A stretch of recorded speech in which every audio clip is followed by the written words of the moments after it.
किसी ने बड़े कमाल की बात कही है कि जिसके मन का भाव सच्चा होता है जीवन में उसका हर काम अच्छा होता है। नमस्ते दोस्तों, मैं हूं आरजे कार्तिक माय एफएम से। एक बड़ी छोटी सी कहानी है। जयपुर में एक सज्जन रिटायर हुए और रिटायर्ड होने के बाद में उन्होंने अपने लिए एक 400 गज का बड़ा सा मकान खरीदा। और वो मकान उन्होंने इसलिए खरीदा क्योंकि उस मकान के पीछे वाले हिस्से में एक आम का बड़ा पुराना सा पेड़ था और उनकी वाइफ को आम बड़े पसंद थे। तो उन्होंने सोचा कि इससे बढ़िया जो है क्या हमें मकान मिल सकता है। बना बनाया मकान था। रहने लगे उस मकान में। 2-3 महीने बीते थे कि उनके जो आसपास के दोस्त यार थे उन्होंने कहा कि आपने बढ़िया मकान लिया है, लेकिन एक बार किसी वास्तु वाले एक्सपर्ट को बुला लेते, विशेषज्ञ को बुला लेते और वास्तु शास्त्र के हिसाब से देख लेते, समझ लेते कि कहीं कोई गड़बड़ तो नहीं है। अच्छा रहता आपके लिए। तो इनको आइडिया अच्छा लगा। इन्होंने कहा चलो ठीक है, बुला लेते हैं। तो दिल्ली से एक विशेषज्ञ एक्सपर्ट को बुलाया गया जो कि पिछले 30 साल से यही काम कर रहे थे। बड़े दक्ष थे इस काम में। तो उनको रिसीव करने के लिए जयपुर एयरपोर्ट पर गए और वहां से फिर उनको लेकर के अपने घर की तरफ जा रहे थे।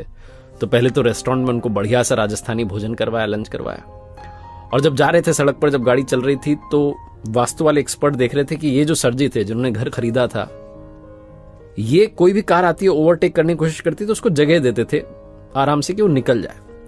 तो इनसे रहा नहीं। इन्होंने पूछा कि आप हर गाड़ी को जाने दे रहे हो, ओवरटेक करने दे रहे हो, क्यों? तो उन्होंने कहा कि सर जी, जो भी गाड़ी वाला आगे जाना चाह रहा है, हो सकता है वो हमसे ज्यादा जल्दी में हो, किसी इंपॉर्टेंट काम से जा रहा होगा तभी तो वो आगे जाना चाह रहा है। तो वास्तु वाले विशेषज्ञ एक्सपर्ट जो थे वो मुस्कुरा के रह गए। थोड़ा आगे चले तो रास्ता थोड़ा सकरा होने लगा, जैसे जैसे घर आने लगा, गलियां आने लगी और गली में एक बच्चा दौड़ता हुआ सा क्रॉस करके निकला। इन्होंने गाड़ी का ब्रेक लगा दिया और थोड़ा इत्मीनान से वहां रुक गए, देखने लगे कि कोई और तो नहीं निकल रहा है। कमाल ये हुआ कि उस बच्चे के पीछे दौड़ता हुआ एक और बच्चा भाग के निकला। अब की बार फिर से रहा नहीं गया। वास्तु वाले विशेषज्ञ ने पूछा कि आपको कैसे पता था कि एक और बच्चा निकलेगा? तो उन्होंने कहा कि अरे सर, आपको पता हुआ ना, बचपन में हम खेलते थे तो अकेले थोड़ा ना खेलते थे। हम ऐसे मस्ती में अकेले थोड़ी दौड़ते थे, कोई ना कोई हमारे साथ खेल रहा होता था। तो मुझे लगा कि बच्चा दौड़ के गया, मतलब जरूर इसका कोई पीछा कर रहा है, बच्चा इसके साथ खेल रहा है। तो बस उसी का इंतजार कर रहा था। हमें कौन सा जल्दी है। दूसरा बच्चा निकल गया, अब हम चलते हैं आराम से। फिर से वास्तु वाले एक्सपर्ट मुस्कुराए। जब घर के पास पहुंचे, दरवाजे पर गार्ड ने दरवाजा खोला। गाड़ी अंदर जैसे ही पहुंची तो देखा कि 7-8 पक्षी पीछे की तरफ से उड़ करके जा रहे हैं उस पेड़ के ऊपर से। तो इन्होंने वास्तु वाले विशेषज्ञ से कहा सर जी ने कि आप गाड़ी में बैठे रहिए, उतरिएगा मत। बोले क्यों? बोले वो पीछे से पक्षी उड़ के गए, मतलब कि पीछे बच्चे आए हुए हैं और बच्चे आम लेने के लिए आए होंगे बड़े प्यार से। तो वो आम ले लें, चले जाएं अपने अपने घर में, उसके बाद हम उतरेंगे। वरना वो हड़बड़ाहट में उन्हें लगेगा कि घर का मालिक आ गया, वो हड़बड़ाहट में उतरेंगे, चोट लग सकती है। तो आराम से हम बैठे रहते हैं, बच्चों को चले जाने देते हैं, फिर हम चलेंगे। वास्तु वाले विशेषज्ञ ने कहा कि अगर आप बुरा ना माने तो एक बात कहना चाहता हूं, आपको मेरी जरूरत ही नहीं है। ये सर जी डर गए। उन्होंने कहा क्या हुआ, कोई गलती तो नहीं की आपके आदर सत्कार में? उन्होंने कहा नहीं, कोई गलती नहीं हुई। आपको मेरे जैसे किसी भी इंसान की जरूरत नहीं है, क्योंकि आपके यहां कोई वास्तु दोष ही नहीं है। बोले आप कैसे कह सकते हैं, आपने तो घर ही नहीं देखा। तो विशेषज्ञ जो थे, एक्सपर्ट थे, उन्होंने कहा कि अरे सर, मैंने आपको पूरा नोटिस किया, आपके व्यवहार को नोटिस किया। ओवरटेक आप गाड़ी को करने दे रहे हैं क्योंकि आपको लगता है कि सामने वाला जल्दी में, उसे इंपॉर्टेंट काम है।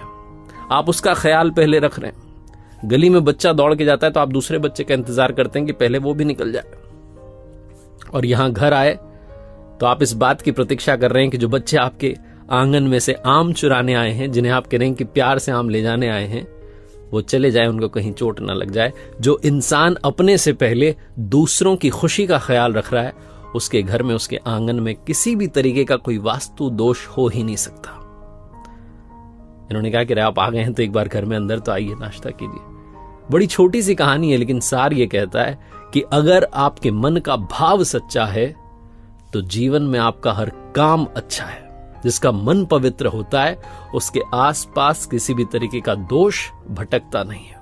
तो लाइफ में हमेशा अपना तो ख्याल रखिए, अपनी खुशियों का ख्याल रखिए, लेकिन दूसरों की खुशियों को भी प्रायोरिटी देना शुरू कीजिए। एक बार फिर से वही बात जो अक्सर आपसे कहता हूं, ऊपर वाले के आशीर्वाद के साथ, अपनी मेहनत और अपनों के प्यार के साथ कर दिखाओ कुछ ऐसा कि दुनिया करना चाहे आपके जैसा। देखते रहिए हर सोमवार सुबह 9:30 बजे मेरे साथ एक नई कहानी और हर शुक्रवार सुबह 9:30 बजे लर्निंग सीरीज का एक नया वीडियो।